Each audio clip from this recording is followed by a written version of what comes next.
Hey everyone, welcome to the Trauma Cycle podcast, an exploration of mental health, trauma, and healing through the vehicle of music, stories, and faith.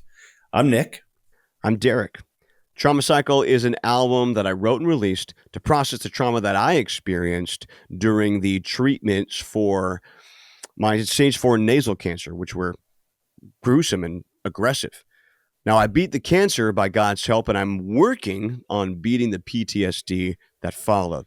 And in this podcast, we're going to discuss and listen to the whole album, listening to one song each week, talking about the painful stories behind the songs, looking for common threads that we all relate to, finding the ways that God heals and still wants to heal. I want everyone to know you don't have to be trapped inside the trauma cycle.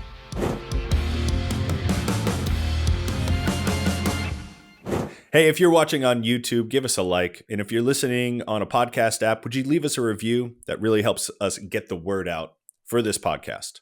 And remember, you can listen to The Trauma Cycle by Derek North on Apple Music, Spotify, and wherever else you stream your music.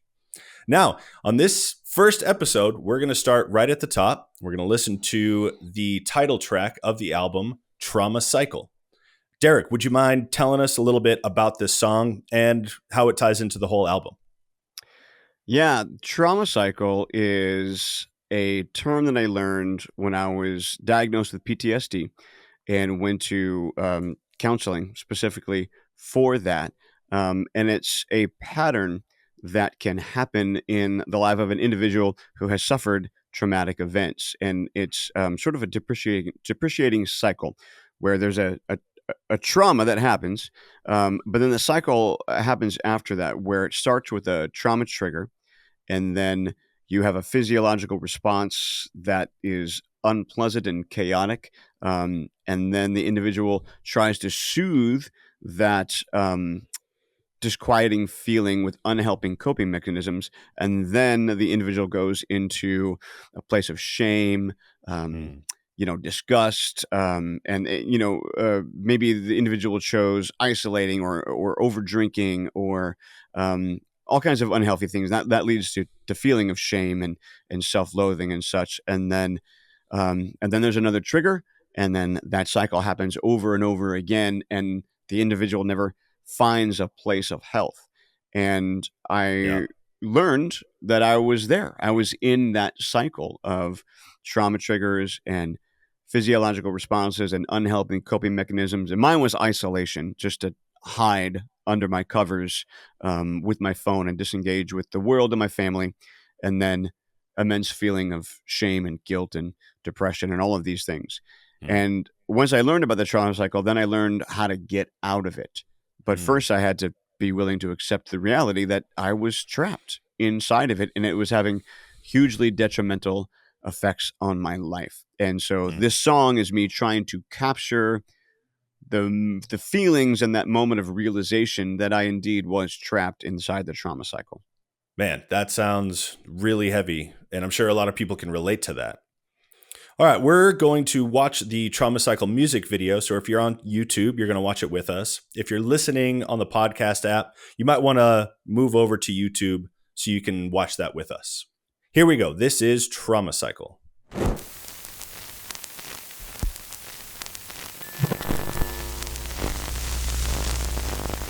Well, I'm trapped inside the trauma cycle again. It's twisting me and turning me until the bits are red. Well, I can't get out, I can't escape. My mind is locked behind a cage. I'm trapped inside the trauma cycle again.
Just like an animal, I'm fight or flight, I'm fight or flight. Just like an animal, I'm fight or flight, I'm fight or flight. Just like an animal, I'm fight or flight, I'm fight or flight. Just like an animal, I'm fight or flight, I'm fight or flight.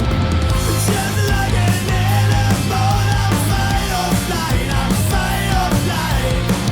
Just like an animal, I'm fight or flight, I'm fight or flight.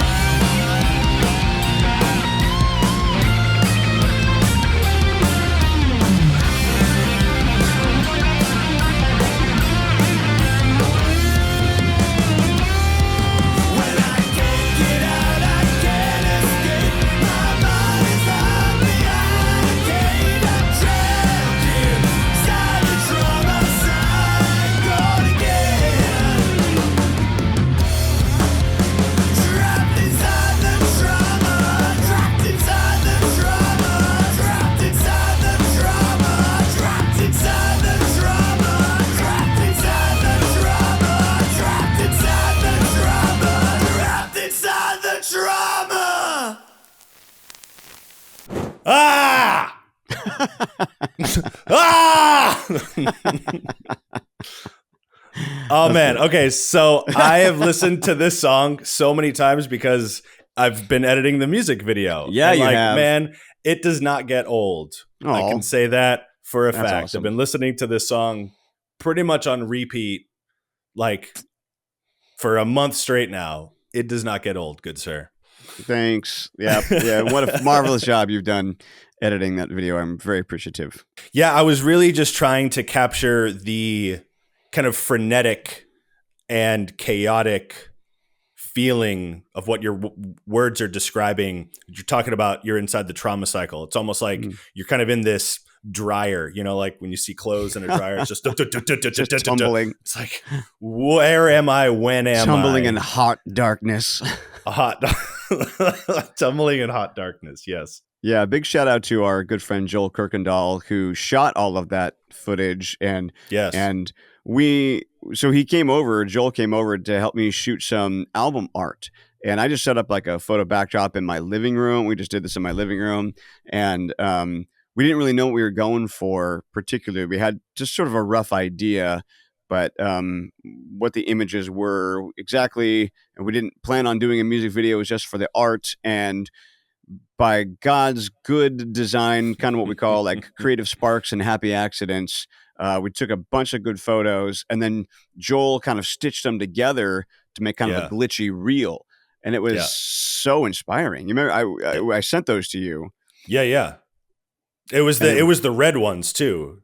And so because we did some with red lighting, and it was super cool. Yep. And then it was sort of you and I were jiving together. You and I, Nick, were jiving together on like, maybe this could be cool enough for a video, but the pictures alone wasn't enough. And so Joel was willing to come back out and shoot the rest of the footage so that Nick could stitch it together like a boss. Again, that was all shot in Derek's living room.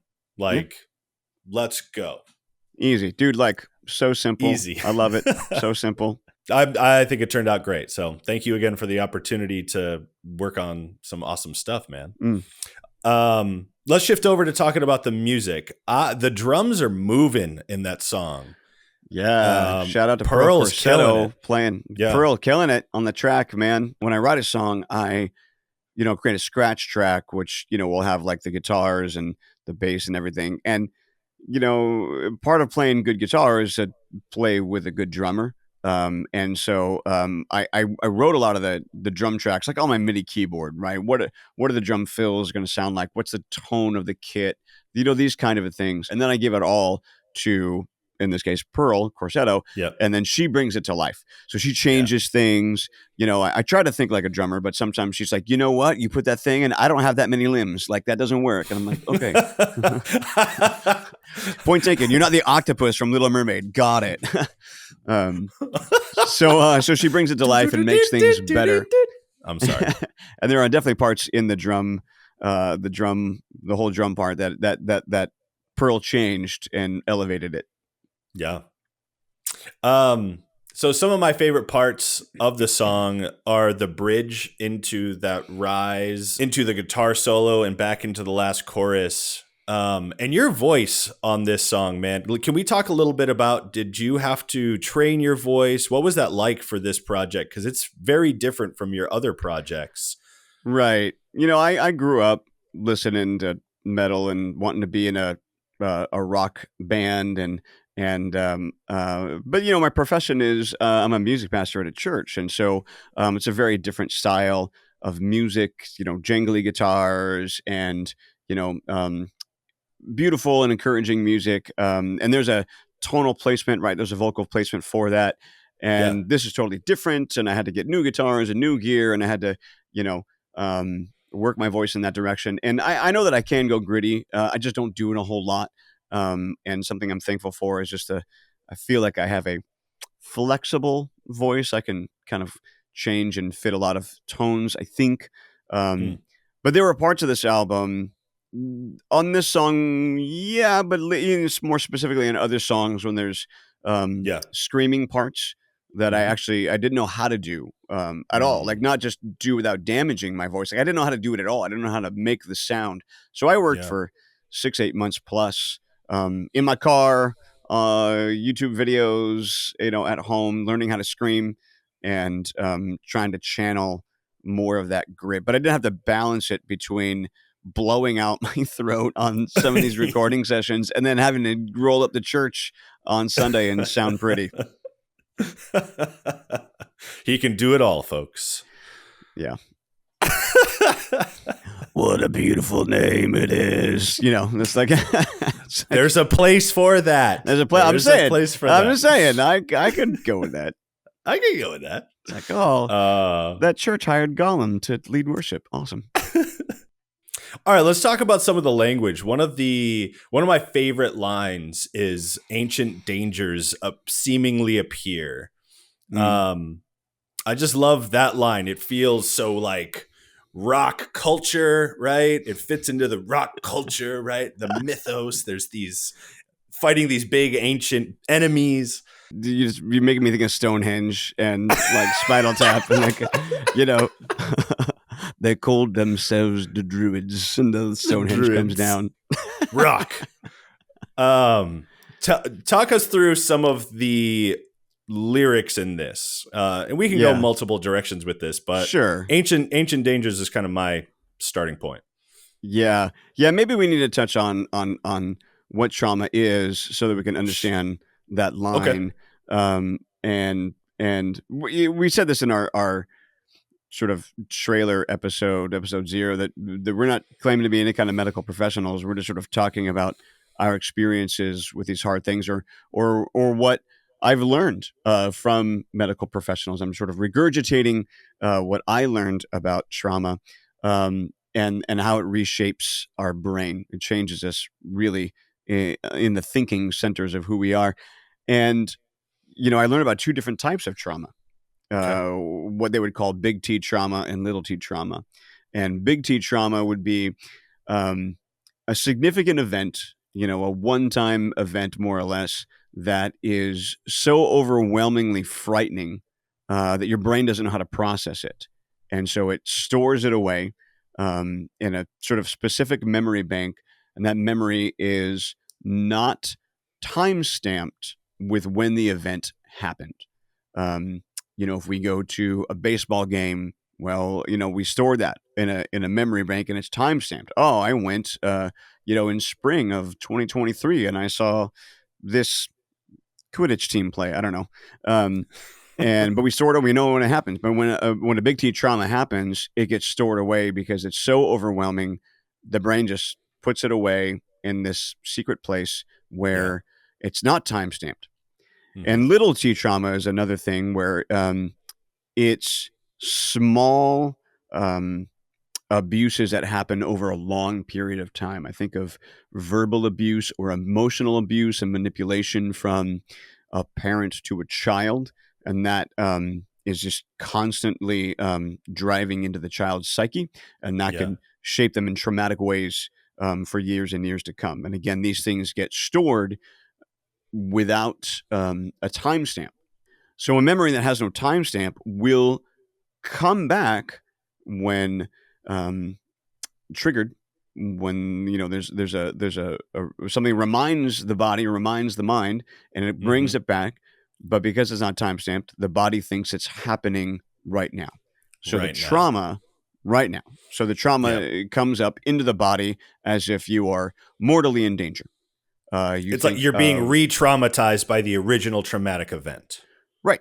You're just you're back into it again. I think of, veterans, right? We've seen this depicted or heard stories of veterans that are deeply triggered by 4th of July or have even just nighttime, nightmares and things like that. And the memory comes back. There's the explosion of the fireworks at 4th of July, and the body just remembers the explosive ordnance all around, and the traumatic memories of those conflicts come back, and the veteran's body thinks, I'm in Fallujah right now, like it's happening right now. I'm in the fight. I'm in mortal danger. And then your body is flooded with fight or flight, with adrenaline, with all of this stuff, and you're sent into that physiological and then even kind of emotional chaos because your body thinks it's right now. So that line, ancient dangers seemingly appear.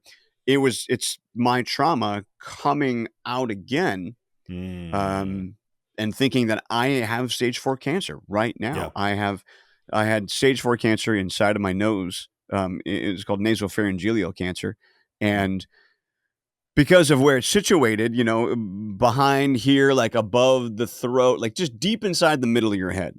They were not able to surgically operate and remove it. So I got heavy and gruesome amounts of chemo and radiation just to poison it and burn it out. Yeah. So when I would have anything even remotely reminding me of that, or when I had to go back to the doctor for a checkup, I had to walk into that hospital, it reminds me of going through chemo infusion and radiation, and my body goes, you're in mortal danger. You have cancer right now. Yeah. And those ancient dangers, they seem to appear and are back into my body right now. Okay, now that line makes a little bit more sense coming out of the trauma cycle and being triggered. So take us back to the trauma cycle. Give us a big picture about what it is. How do people get into it? Kind of now that we've heard the song, give us a little bit more detail about it. Yeah, I learned about the trauma cycle when I was in counseling for PTSD. I was assigned this special counseling class for heavy PTSD. And because I was suffering really bad trauma triggers, shaking. There were many times I had just curled up fetal on the floor. I had really, really difficult time for many years. And so I went to this counseling session, and they said, in order to move towards being healthy, you have to understand what's happening inside your brain, and that trauma is an injury. And then you get stuck inside this pattern. And we mentioned it briefly up top, but we can go through it a little bit more specifically, that they called the trauma cycle. And the traumatic event that causes it, whether it's a big T1 event or it's a little t trauma and it's just sort of happening over your life, that is a little bit separate from the cycle. That sort of stands above. If the cycle is down here, the trauma itself is up here at the top. It's a little bit separate. But once you get into the trauma cycle by experiencing a trauma trigger, something that reminds you of your trauma. So for instance, for me, I had to wash with medical grade Dial soap when I was going through treatment because regular like Dove soap wasn't enough, and my white blood cells were so low. I really had to be careful about bacteria and viruses, and later on, we had gotten rid of most of that soap because the smell of it triggered. It reminded me, and my body thought I was in cancer, going through cancer battle again. And one day I was at a birthday party for my daughter, and I quickly ran into the bathroom to wash my hands, and somehow a bottle of Dial soap ended up on the countertop, and I squirted it on my hands, and I started washing it, and I immediately started crying and shaking, and I laid down on the bathroom floor during the middle of my daughter's 6-year-old birthday party or something like that, because that it triggered me. Yeah. My body was reminded of this trauma, and I thought it was happening in real time right then and there. So you have a trigger, and the trigger leads to a physiological response. And for me, there's a lot of heat in my chest. That's where I notice it first, and rising up through my neck. So in the song, the lyric of the song says, "Heat is rising in my chest. I feel it pulsing in my neck and through." So that's where I first noticed my physiological response is heat, and then I started shaking, and then it would grow and grow and grow, especially when they were more severe. Um, so you have a trigger, and then it's followed by a physiological response that is very unsettling, creates a sense of chaos or anxiety, and you want it to stop. You obviously don't want to feel that. Yeah. And so you would want to then fix yourself somehow. But Yeah. most of the time, we're going to You need choose to soothe or medicate. Yeah, exactly. We're going to try to soothe or placate ourselves in an unhealthy way. Yeah. Right. For me, it was isolation. Maybe there's angry outbursts, or maybe there's overindulgence in food or alcohol or drugs, or maybe there's, pornography. There's all kinds of things. They're unhealthy. These ways to soothe yourself are unhealthy.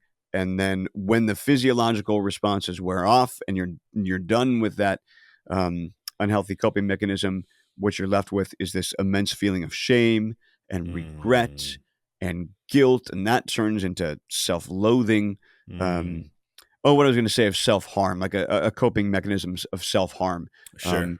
That's when people, and it's so painful and sad when the physiological responses turn into, hurting oneself, and then that of course turns into shame and guilt, and depression, and all of these things, and then you're just back at the top now. And then you've landed in this really sad, dark place, and then you're just waiting for the next trauma trigger. And then you go through the physiological responses and the unhealthy coping mechanisms and the shame and the guilt, and you just loop that cycle over and over and over. Yeah. And I was doing that for a couple of years before, definitely over a year before I actually got into counseling for my PTSD. And then it was a long time before I got healthier. And this project was something that really helped me get healthy. But I think this cycle is really relatable. And if you're hearing about it for the first time, maybe you're seeing yourself in this cycle. Yeah. And I think it's a lot more common than I think people want to admit or realize, because a lot of people have been hurt. A lot of people walk around with a lot of PTSD symptoms. And that's something that I've learned through, just walking the earth and observing this phenomenon, specifically through working with veterans. But something I learned is people who have completely different traumatic events can present the same PTSD symptoms, right? So a veteran that has potentially lost a limb, and, a guy or gal that maybe has been verbally abused or sexually abused, they'll have the same kind of responses. And so the key is then to, one, recognize you're in it, right? And then two, apply a different kind of response. Is that right? Yeah. See, there's always hope, and there's always healing. And so if you're in the trauma cycle, or if you're hearing about it the first time, and this sounds like someone there's always hope to get out of it. And in the song, I was saying I was trapped inside the trauma cycle because that's how I felt. Yeah. But on this side of the project, after going through specific types of healing and work, I'm not trapped inside the trauma cycle. So there is a way out, and by God's grace, I am an example of that, though I'm not out entirely. Sure. And one of the places I had to start was understanding that my trauma is a brain injury. It's an injury to the thinking centers of my brain. It's not an identity of me as a terrible person, as a broken or a person. broken person. Yeah. Yeah. Right. And you know, I would say that I need Jesus. And so in other ways, I wouldn't say, yeah, I'm a broken person. But in this way, it's not an identity marker on me. Yes. It's Yes. part of who I am, but it's not who I am. Yep. And I had to liken it to a different kind of physical injury. My son recently broke his arm right around Easter, and he had a broken arm. Mm-hmm. And does that mean that that broken arm marks his identity somehow? That it means he's this despicable person, this low down, no good person who's not worth anything, and people should not love him? Because no, it's like, you have an injury. That's so sad. I still love you. Let's heal you. And then he went to the or because it's like you're not a forever broken arm person. It's like a one-time incident, right? yeah. And once you get it addressed, that happened to you in the past. It's not right now. Right. And he didn't have to bear the guilt of any guilt in the person of who he is because he had a broken arm. It's just a broken arm, and he won't be a broken arm person forever. In fact, he's out of the cast, running around like a crazy person, and he's all good. So I had to apply that same type of thinking to my thinking. Yeah. That trauma was an injury to the thinking center of my brain, and I needed the help of these medical professionals to teach me about the trauma cycle and other things to help my brain heal up. And I needed God's help and presence to move past that. And so once I began to reframe and see it as an injury, then I could more freely move forward. Okay. And in the trauma cycle, there is an off-ramp. Mm. You have the trauma trigger. Okay. You have a physiological response. You have the unhealthy coping mechanism, and then the feelings of guilt and shame. Yeah. Right between the physiological response and the unhealthy coping mechanism is the off-ramp from the trauma cycle. Okay. Because you can't help the trauma trigger, Mm-hmm. and you can't help the physiological responses, Yep. but you can control the types of behaviors and actions taken to soothe yourself. Yep. The problem is most of us don't realize what has happened. We don't even realize that we've been triggered. We've had a biological response and have chosen unhealthy coping mechanisms until we're already in the guilt and shame and self-loathing. Yeah. So what happens is we actually have to work backwards. We have to let ourselves get to that last position, the shame and guilt and self-loathing, and go like, oh, this is me in the trauma cycle. Yeah. And once we're a bit more sober-minded, then you can work yourself backwards. And I actually would do this on a piece of paper. I would draw a circle, and I would put these points on, okay, here's where my feeling of self-loathing happened. What was I feeling? I was feeling this. And what were my unhealthy coping mechanisms? Well, I ate a whole pizza and then climbed under my covers and watched Netflix until bedtime, and I didn't cook dinner for my kids or even tuck them in. I just isolated. Well, what was I feeling that caused me to behave like that? Oh, I was shaking. I had heat in my chest. Well, why did I have that? Oh, it's because of the dial soap or whatever it was. Yeah. So by working backwards, then we can begin to identify the different points in the trauma cycle that we have gone through. And then we can isolate that specific spot of the physiological responses. And you can begin to identify what are yours. As I mentioned, mine, heat in my chest, rising up through my neck, moving into shaking, and other things beyond that. But if I could catch it at the heat in my chest, at that pulsing up through my neck, or even, it's always my left arm. It's always my left arm that starts to shake. If I can catch it here, then I can move into the off-ramp. Yeah. Okay. So what would so it's like you kind of got to get ahead of it. It's almost like you plan for an unexpected trauma trigger. And so you have kind of a go bag of things you can do to healthily respond to that. So what were some of yours that you developed? Yeah, exactly. You got to get ahead of it. And you have to let yourself go through it and then be proactive. Yes. About identifying your your physiological responses so that you can choose healthy ways to soothe your body Yeah. instead of the unhealthy ways. Yeah. And what I learned from my counselors is that you have to take care of your body Yeah. because the injuries sustained by Mm. trauma, those memories are not marked with time, but they're not accessible or influenced by language or logic. Hmm. So when I am triggered and I have these just unsettling physiological responses, I can't talk my way out of it. I can't have a reasonable conversation. I can't like think to myself, that was 6 years ago, Derek. You're not in cancer. Like, just get over it. Like, I can't tell myself to get over it. I have to Yeah. just physically take care of my body and do things differently. Hmm. And I mean, there's a myriad of healthy coping mechanisms. Taking a nap, taking Yep. a shower, eating food, drinking water, reading your Bible, praying, calling a friend, snuggling a dog, playing a piano, going for a walk, all kinds of positive things that one can do. For me, Yeah. especially as of lately, these things manifest at the end of the day after I've been carrying the stress of a day, and then all of a sudden I just get shaky, like right before I go to bed. For me, it's like, okay, take a shower and go to sleep.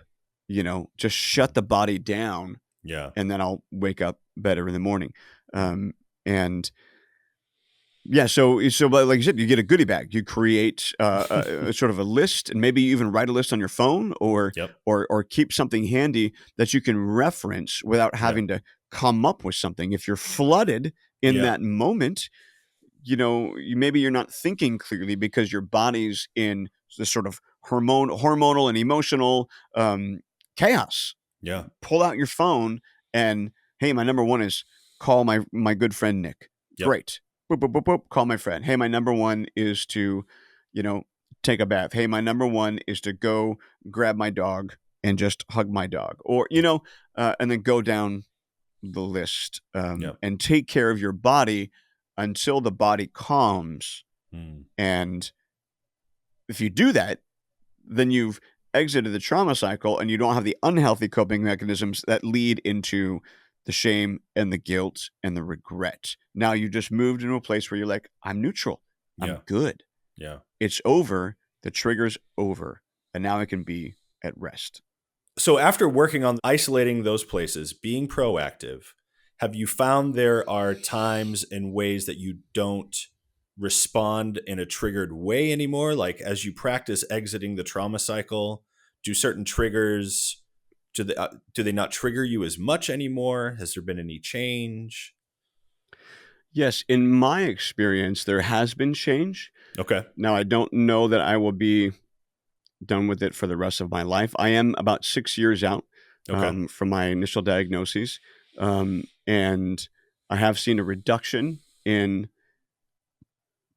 the amount of trauma triggers I have had, and also the severity of those triggers. Mm-hmm.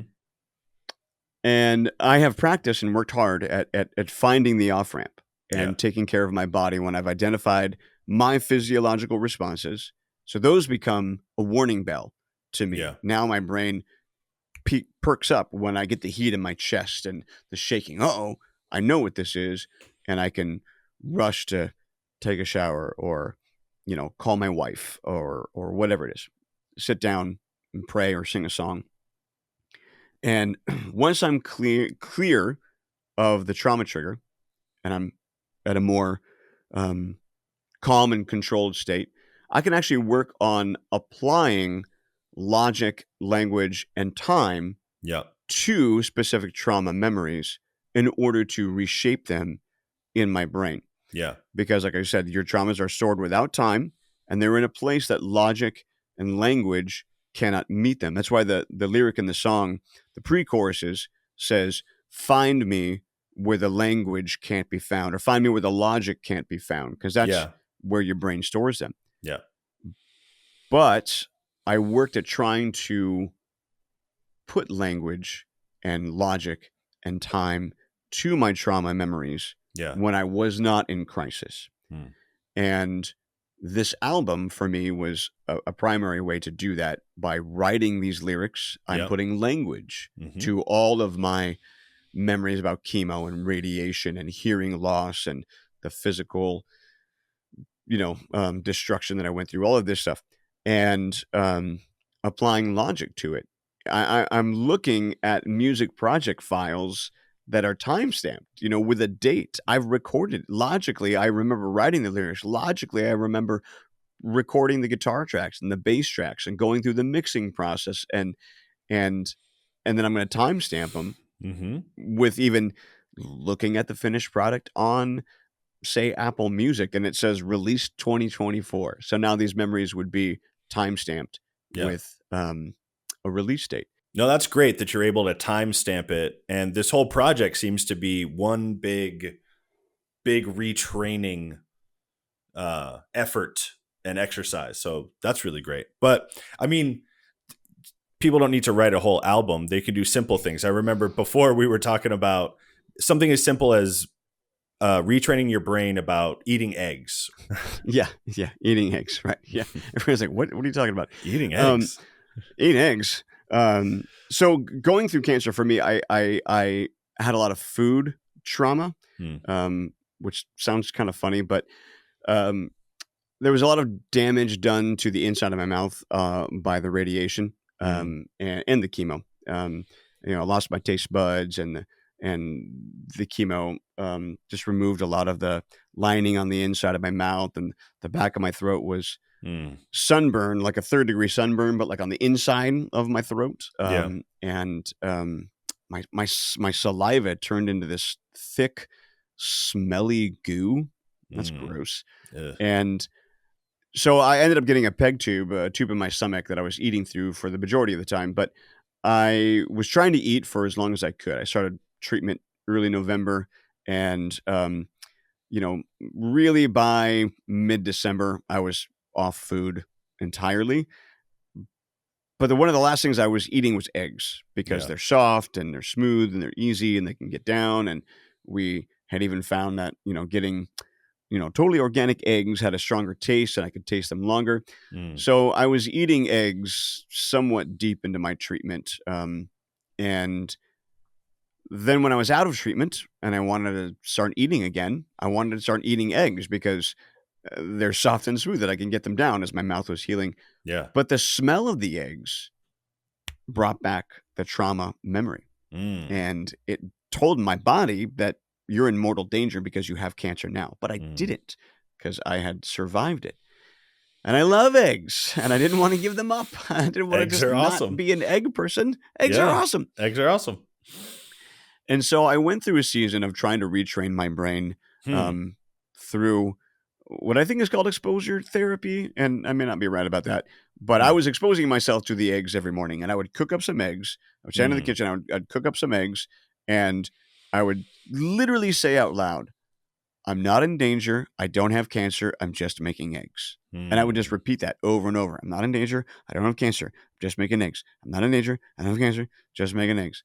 And I would get like nauseous, and I'd start shaking, and it would be like, throw the eggs in the trash and then go barf. Yeah.